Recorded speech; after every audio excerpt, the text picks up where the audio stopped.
एक गरीब लड़की जिसका नाम है मैरी, वो खाना बना रही थी और एक चूहा आकर मैरी का खाना चुराने की कोशिश करता है, लेकिन मैरी उसे खाना चुराते देख लेती है तो चूहा डर से छिपने लगता है। मैरी गरीब घर से तो थी, लेकिन उसका दिल काफी बड़ा था आप लोगों की तरह, और उस चूहे को थोड़ा सा टुकड़ा दे देती है और तभी एक खूबसूरत तेज की रोशनी होती है और वो रोशनी मैरी से कहती है बहुत जल्दी तुम्हारे घर में एक बुद्धिमान बच्चा जन्म लेगा जो आने वाले समय में यहाँ का राजा बनेगा, जिसका नाम होगा मिसाया, और तुम्हें उसकी हर हालत में रक्षा करनी होगी। मैरी समझ जाती है कि ये रोशनी ईश्वर ने भेजी होगी और रोशनी उड़ते हुए आसमान में जाती है और एक तारे में बदल जाती है और वो तारा बाकी तारों से तेज चमकता है और मैरी ने जिस चूहे को खाना दिया था वो सारी बात सुन लेता है और जाकर बाकी जानवरों को इस रोशनी के बारे में बताता है। वो सभी जानवर पहली बार उस तेज चमकते तारे को देखकर हैरान होते हैं और उस चमकते तारे को एक गधा देखता है जिसका नाम है बो, जो अपने पिता के साथ बहुत मेहनत का काम करता था। वो अपने पिता से कहता है ये चमकता तारा मेरा किस्मत चमकाएगा, क्योंकि बो का एक ही सपना रहा है शाही सवारी का हिस्सा बनने का। लेकिन उसके पिता कहते हैं तुम्हें इतना बड़ा सपना नहीं देखना चाहिए और अपने काम पर ध्यान दो। और तभी एक पक्षी आता है जिसका नाम है देव। वो अपने गधे दोस्त बो को बताता है कि आज शाही सवारी निकलेगी। इतना सुनते ही वह अपने पिता को कहता है कि उस सितारे ने मेरे किस्मत को बदलने की शुरुआत कर दी है, जो एक न एक दिन शाही सवारी का हिस्सा जरूर बनेगा। वो बाहर देखता है तो शाही सवारी वहाँ से निकल रही थी। वो बहुत तरकीबें भी निकालता है रस्सी से आजाद होने की। वो रस्सी से तो आजाद हो जाता है, लेकिन उस चक्की का हाल बहुत ही बुरा कर देता है और तभी उस चक्की का मालिक आ जाता है। वो चक्की का ऐसा हाल देखकर गुस्से में बो को मजबूती से बांध देता है। वो कहता है एक न एक दिन मैं यहाँ से आजाद होकर अपने सपने जरूर पूरा करूंगा। 6 महीने गुजर जाते हैं। अपने बच्चे का ये हाल देखकर बो के पिता कहते हैं तुम्हें यहाँ से निकलकर अपने सपने को जरूर पूरा करना चाहिए। वो एक योजना बनाते हैं बो को वहाँ से भगाने की। बो के पिता घायल होने का नाटक करते हैं और बो जंजीरों से आजाद हो चुका था और तभी उस चक्की का मालिक आ जाता है और बो के पिता कहते हैं भागो।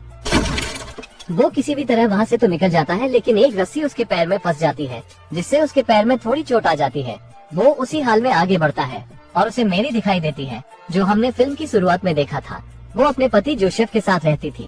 वो मेरी के घर में आकर टेबल के नीचे छिपा रहता है। मेरी टेबल के नीचे देखती है तो उसे वो दिखाई देता है। वो देखती है कि गधे के पैर में चोट लगी है और अपने रुपट्टे और एक लकड़ी की मदद से उसके पैर में बांध देती है। मेरी का ये अच्छा व्यवहार देखकर गधा सुरक्षित महसूस करता है, लेकिन जोसेफ गधे को घर में देखता है तो धक्का देकर निकालने की कोशिश करता है। मेरी उससे कहती है कि हम दोनों के अलावा इस घर में कोई नहीं, क्यों ना हम इसे रख लें। जोसेफ मेरी की बात मान लेता है और रात में मेरी जोसेफ को उस सितारे की पूरी बात बता देती है। जोसेफ थोड़ा घबरा जाता है और सोचने समझने के बाद वो भी आने वाली परिस्थितियों का सामना करने के लिए तैयार हो जाता है। अगले सीन में वो भागने की कोशिश करता है, लेकिन उसका दोस्त देव बताता है अगर तुम अभी बाहर निकले तो तुम्हारा मालिक पकड़कर तुमसे चक्की पिसवाएगा और बताता है जब तक तुम्हारे पैर ठीक नहीं हो जाते तब तक तुम यहीं रुक जाओ। अगले सीन में हम 3 ऊँट और 3 वाइस मैन को देखते हैं। आप उन्हें ऋषि या ज्ञानी भी कह सकते हैं। वो तीनों ऋषि और तीनों ऊँट काफी उत्साहित होते हैं उस मैजिकल बच्चे से मिलने और उन्हें उपहार देने के लिए। जब वो राजा के महल पहुंचकर ये संदेश देते हैं तो राजा को लगता है ये सारे उपहार उसके लिए है, लेकिन वो तीनों ज्ञानी उन्हें बताते हैं कि ये सिर्फ मैजिकल बेबी के लिए है जो आगे चलकर यहाँ का राजा बनेगा और अभी तक उसका जन्म नहीं हुआ है। राजा इतना सुनते ही उन सभी को गिरफ्तार कर लेता है और अपना 2 खतरनाक सिपाही और 2 खतरनाक कुत्ते को उस मैजिकल बच्चे को पैदा होने से पहले ही मारने के लिए भेज देता है। फिर हम उसी चूहे को देखते हैं जिसे हमने फिल्म की शुरुआत में देखा था। वो अपने सभी दोस्तों को उस मैजिकल बेबी के बारे में बताता है और तभी वहाँ राजा के भेजे हुए शिकारी कुत्ते उस चूहे को पकड़कर सारी बात उगलवा लेते हैं कि मैजिकल बेबी कहाँ मिलेगा। पता चलते ही शिकारी कुत्ते मैरी के घर की ओर बढ़ते हैं। मैरी का पति गधे को अपनी गाड़ी में बांधने की बात करता है क्योंकि उन्हें अवैधलिन शहर की ओर जाना है, लेकिन वो ये शहर छोड़कर नहीं जाना चाहता क्योंकि वो अगर राजा से दूर हो गया तो शाही सवारी का हिस्सा नहीं बन पाएगा और वो दोनों पैदल ही निकल जाते हैं। और तभी मैरी के घर राजा के भेजे हुए शिकारी कुत्ते और सिपाही पहुंच जाते हैं। वो कबूतर से कहता है मेरी जान बचाओ, कुछ करके उनका ध्यान भटकाओ। बोबो से मैरी के बारे में पूछते हैं, लेकिन वो उन्हें कुछ नहीं बताता। फिर बोबो के पैर पर बंधे दुपट्टे को देखते हैं तो उसका सुगंध लेकर शहर की ओर बढ़ते हैं और वो ये सब देखकर घबरा जाता है और मैरी को बचाने के लिए निकल जाता है, लेकिन ये उन कुत्तों की चाल होती है और उस गधे का पीछा करते हैं मैरी तक पहुँचने के लिए कि देव बो को बताता है एक शॉर्टकट रास्ते के बारे में, लेकिन वो काफी खतरनाक रास्ता होता है। और वहीं पर बो को एक भेड़ मिलती है जिसका नाम है रूट। वो सारी कहानी रूट को बता देता है। रूट बो को बताती है कि वो भी आने वाले मैजिकल बेबी का बेसब्री से इंतजार कर रही है और बो के साथ वो भी मेरी को बचाने निकल जाती है। और हम इधर देखते हैं कि तीनों ऊँट राजा के महल में जाकर वो सारी बात सुन लेते हैं कि उस बच्चे तक कैसे पहुंचकर उसे मारना है। राजा उन तीनों ज्ञानी को रिहा कर देता है, ये बताकर कि अपने होने वाले राजा को ढूंढकर ये सारे उपहार दे दो जो तुम लोगों ने इतनी दूर से लाया है। लेकिन वो तीनों ऊँट समझ जाते हैं कि इनके जरिए वो मैजिकल बेबी के पास पहुंच जाएगा और उसे खत्म कर देगा। ये गधा अपनी मालकिन मैरी को शिकारी कुत्तों के बारे में अपनी भाषा में बताकर चेतावनी देता है, लेकिन उन दोनों को गधे की भाषा समझ में नहीं आती। लेकिन जब गधा पीछे देखता है तो शाही शिकारी कुत्ते उन्हें ढूंढते हुए बाजार में पहुंच चुके हैं। तभी वो मैरी का सौर पकड़कर उसे आगे ले जाता है ताकि उसे इन शिकारी कुत्तों से छुपा सके, लेकिन वो शिकारी कुत्ते और शिकारी मैरी को देख लेते हैं। पर वो शिकारी अपने दोनों कुत्तों को एक जगह बांध देता है और मैरी को मारने के लिए आगे बढ़ता है। गधा और उसके सभी सभी साथी देखते हैं कि ये खतरनाक शिकारी मैरी पर हमला करने आ रहा है, तो देव उसे रोकने के लिए पूरे जोश में जाता है, लेकिन देव आकर भेड़ से कहता है कि तुम जाकर उसे रोको। जब भेड़ उसे रोकने आती है तो शिकारी कहता है।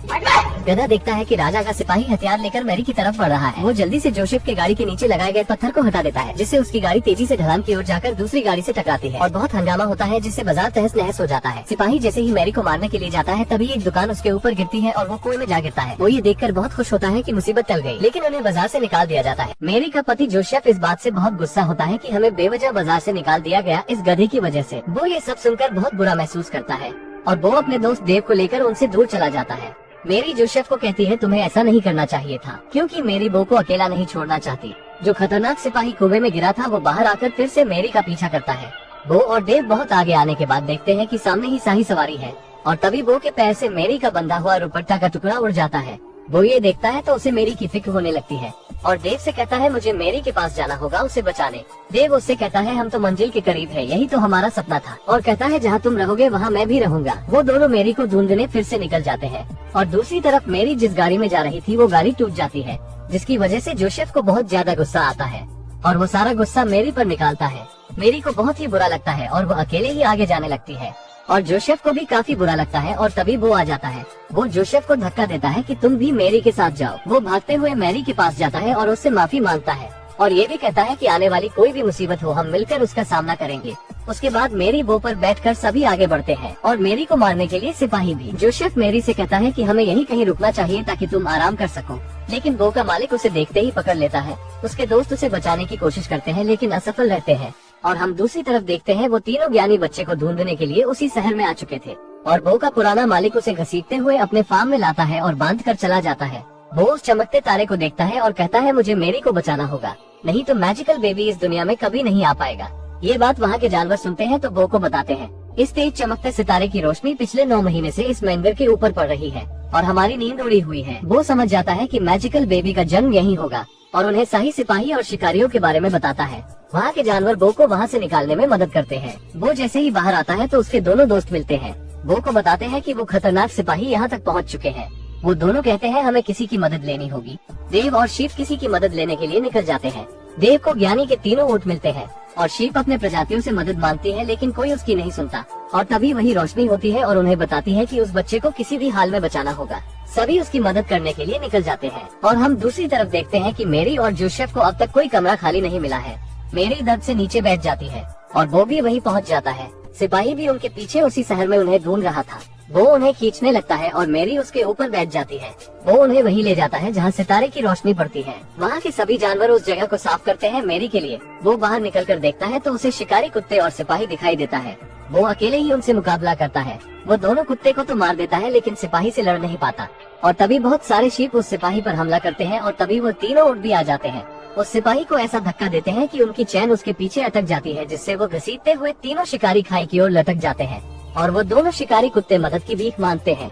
सिपाही के पैर में कुत्तों की जंजीर फंसी होती है जिससे वजन ज्यादा रहता है। वो उन्हें निकालता है और नीचे की ओर फेंकता है, लेकिन वो उन्हें बचा लेता है। सिपाही जब ऊपर आने के लिए तलवार धसाता है तो वो पूरी जगह ही टूट जाती है, जिससे वो नीचे खाई में गिरता है और उससे उसकी मौत हो जाती है। वो और बाकी जानवर उन कुत्तों की मदद करते हैं बचाने की और उन्हें पट्टे से भी आजाद कर देते हैं और उन कुत्तों को समझ आता है कि वो खुद बहुत गलत कर रहे थे। उसके बाद सभी जानवर उस फार्म में जाते हैं। वो देखते हैं कि मैजिकल बेबी ने जन्म ले लिया है और वो दोनों कुत्ते भी उस बच्चे को देखने आते हैं। वो उन्हें मिलवाता है मैजिकल बेबी से और तभी वो तीनों ज्ञानी वहीं पहुंच जाते हैं और उस बच्चे के आगे उसका उपहार रख देते हैं। वो तीनों ज्ञानी बताते हैं कि आने वाले समय में यही बच्चा इस जहां का राजा बनेगा और उसके माता पिता के अलावा सभी उस बच्चे के आगे अपना सर झुकाते हैं, क्योंकि यही उनका कल का राजा है। वो वहाँ से जाने लगता है लेकिन मैरी उसे रोक लेती है और साथ रहने को कहती है और यहीं पर यह मूवी खत्म हो जाती है। इस मूवी से हमें यही सीख मिलती है कि सपने से बड़ी चीज किस्मत होती है। सपने हम देखते हैं लेकिन वहाँ तक किस्मत हमें ले जाती है, क्योंकि किस्मत भगवान के बनाए गए रास्ते होते हैं। अगर आपको ये वीडियो अच्छी लगी हो तो लाइक करना मत भूलना, क्योंकि अगले संडे आपको इससे अच्छी वीडियो मिल सकती है। तो उसके लिए सब्सक्राइब कीजिए और नोटिफिकेशन ऑल पर कर लीजिए ताकि हर आने वाली वीडियो आपको पता चले।